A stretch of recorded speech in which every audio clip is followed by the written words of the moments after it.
Hello friends, સ્વાગત છે તમારા બધાનું મારા રસોડામાં। તો આજે હું લઈને આવી છું આપણી ટ્રેડિશનલ ગુજરાતી મીઠાઈની રેસીપી। આજે આપણે મગજ બનાવીને તૈયાર કરીશું, જે દરેક ગુજરાતીઓના ઘરોમાં વાર તહેવારમાં બનતો જ હોય છે। એકદમ આસાનીથી બની જાય છે અને ખૂબ જ સરસ ટેસ્ટી બને છે। તો ચાલો મારી રેસીપી હું તમારી સાથે શેર કરીશ, પરંતુ તેની પહેલાં મારી ચેનલ રીનાની રસોઈને હજી સુધીમાં સબસ્ક્રાઈબ ના કરી હોય તો જરૂરથી સબસ્ક્રાઈબ કરી લેજો। તો ચાલો રેસીપી બનાવવું આપણે સ્ટાર્ટ કરશું। આપણી ગુજરાતી ટ્રેડિશનલ વાનગી મગજ બનાવવા માટે બદામની કતરણ અને સાકરનો ભૂકો લીધો છે। તમે દળેલી ખાંડ પણ લઈ શકો છો, બુરું ખાંડ પણ લઈ શકો છો, પરંતુ મેં સાકર છે તેને મિક્સી જારમાં દળી લીધી છે અને તેનો ભૂકો લીધો છે। અને ચણાનો જાડો કરકરો લોટ લીધો છે। મગજ બનાવવા માટે ચણાના જાડા કરકરા લોટનો ઉપયોગ કરવામાં આવે છે। દૂધ લીધું છે, એલાયચી પાવડર લીધું છે અને ઘી લીધું છે। તો ચાલો મગજ બનાવવું આપણે સ્ટાર્ટ કરશું। સૌપ્રથમ આપણે પેનમાં ઘી ગરમ કરવા માટે રાખી દેશું। થોડું ઘી આપણે રાખી દેશું, જે આપણે પછી એડ કરીશું। આ રીતના પહેલા આપણે ઘી ગરમ કરવા માટે રાખી દેવાનું છે। ઘી ઓગળે એ પછી આપણે તેની અંદર લોટ એડ કરીશું અને લોટને શેકી લેશું। ઘીનું પ્રમાણ છે એ લોટથી થોડું ઓછું લેવાનું હોય છે, તો પરફેક્ટ મગજ બનીને તૈયાર થશે।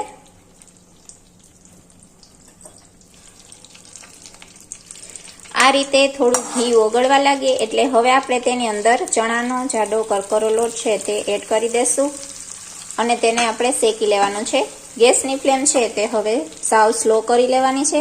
એકદમ સ્લો ગેસની ફ્લેમ ઉપર જ આપણે લોટ છે તેને શેકવાનો છે, ધીમા તાપે। પ્રોપર રીતના લોટ શેકાવો જોઈએ। લોટ છે તે કચાશ પડતો ન રહી જાય તેનું ખાસ ધ્યાન રાખવાનું, એટલા માટે જ આપણે મીડિયમ ગેસની ફ્લેમ ઉપર લોટ છે તેને શેકવાનો છે પ્રોપર રીતના। અને લોટને શેકાતા 8 થી 10 મિનિટ જેટલો સમય લાગે છે। એકદમ ધીમા તાપે શેકીએ છીએ એટલા માટે 8 થી 10 મિનિટનો સમય લાગશે।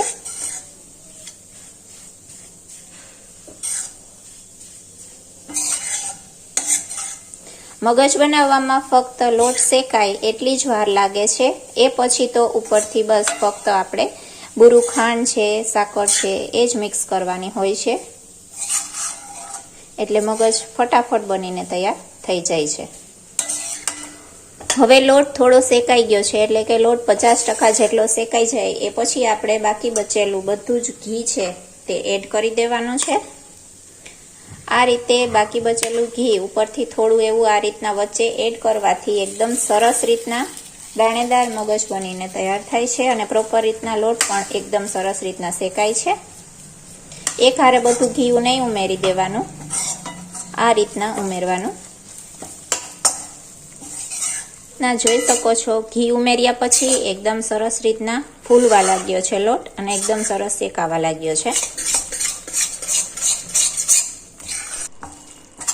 હવે તમે જોઈ શકો છો લોટનો કલર ચેન્જ થઈ ગયો છે, ઘી છૂટું પડવા લાગ્યું છે, એકદમ સરસ રીતના બધો જ દાણો છે એકદમ સરસ શેકાઈ ગયો છે। બસ હવે આ સ્ટેજ ઉપર આપણે તેમાં થોડું થોડું દૂધ ઉમેરતા જાશું। આ રીતે એક હારે બધું દૂધ નહીં ઉમેરવાનું, થોડું દૂધ ઉમેરી મિક્સ કરવાનું। આ રીતે ફરીથી થોડું દૂધ ઉમેરી અને મિક્સ કરવાનું। આ રીતના દૂધ ઉમેરવાથી એકદમ સરસ દાણેદાર મગજ બનીને તૈયાર થશે। તમે જોઈ શકો છો દૂધ ઉમેર્યા પછી એકદમ સરસ ફૂલવા લાગ્યું છે।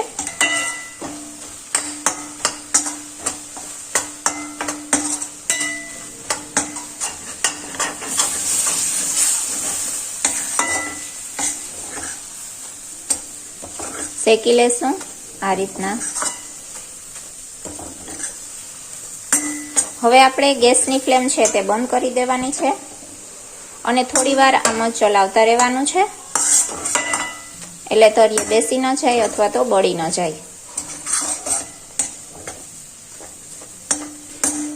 એકદમ સરસ રીતના જોઈ શકો છો લોટ શેકાઈ ગયો છે, લોટનો કલર પણ એકદમ સરસ ચેન્જ થઈ ગયો છે પ્રોપર રીતના। હવે આ મિશ્રણ છે તેને આપણે એકદમ ઠરવા દેવાનું છે. ઠરી જાય એકદમ એ પછી જ આપણે તેની અંદર ખાંડ અથવા સાકર જે દળેલી હોય છે તે એડ કરવાનું થશે. તો મિશ્રણને આપણે આ રીતે થોડીવાર પંખા નીચે ઠરવા માટે રાખી દેશું. હવે આ મિશ્રણ છે એકદમ સરસ રીતના ઠરી ગયું છે. તો બસ હવે આપણે તેની અંદર ઇલાયચી પાવડર થોડો એડ કરીશું.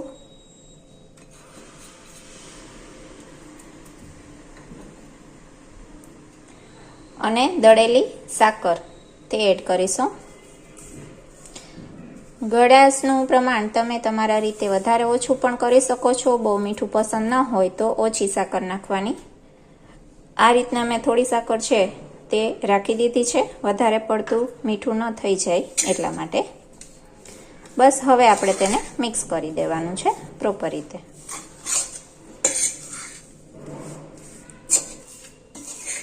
તો બસ આ રીતના એકદમ સરસ રીતના સાકર પણ એકદમ મિક્સ થઈ ગઈ છે. તો બસ હવે આપણે તેને પ્લેટમાં પાથરી લેશું.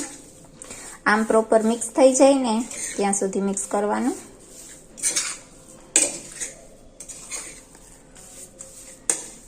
એકદમ સરસ સોફ્ટ અને દાણેદાર મિશ્રણ બનીને તૈયાર થઈ ગયું છે. હવે આ રીતના ઘીથી ગ્રીસ કરેલી એક પ્લેટ લઈ લીધી છે.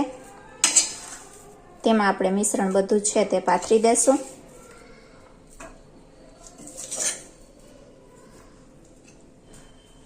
આ રીતે ઘી લગાવી દેવાની વાટકીના તળિયાના ભાગમાં અને પ્રોપર રીતના આવી રીતના સેટ કરી દેવાનું. મિશ્રણ પાથરી દેવાનું એટલે આસાનીથી પથરાઈ જશે સરસ રીતે. તો બસ આ રીતના એકદમ સરસ રીતે મિશ્રણ છે તે પથરાઈ ગયું છે. હવે આપણે તેની ઉપર બદામની કતરણ એડ કરીશું. તમે કોઈ પણ ડ્રાય ફ્રૂટ્સ આમાં તમને પસંદના એડ કરી શકો છો.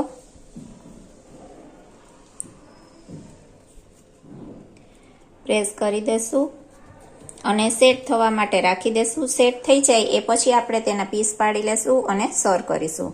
તો આ રીતના એકદમ સરસ ઇન્સ્ટન્ટ ગુજરાતી ટ્રેડિશનલ વાનગી મગજ બનીને તૈયાર થાય છે. તો હવે આ મિશ્રણને આપણે સેટ થવા માટે થોડીવાર રાખી દેશું. હવે એકદમ સરસ રીતના સેટ થઈ ગયો છે. તો બસ હવે આપણે તેના પીસ કરી લેશું. તમારે જે પણ સાઈઝના જે પણ શેપના પીસ કરવા હોય એ પ્રમાણે તમે કરી શકો છો. આ રીતના આસાનીથી પીસ થઈ જાય છે. હું અત્યારે આ રીતે એકદમ ચોરસ મીડિયમ સાઈઝના પીસ બનાવી રહી છું.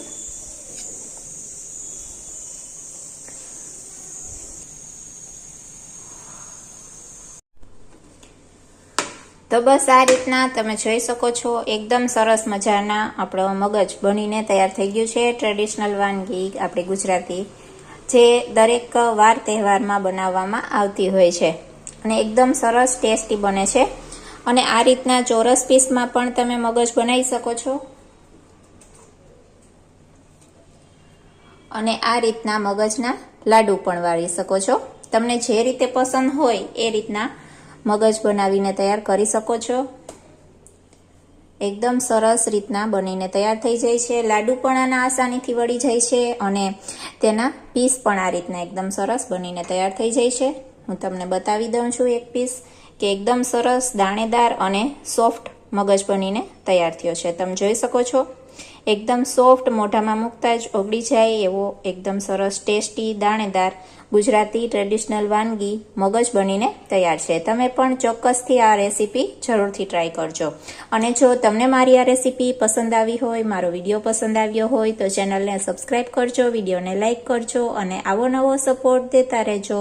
તો બસ મળું છું નેક્સ્ટ વિડીયોમાં નેક્સ્ટ રેસીપી સાથે.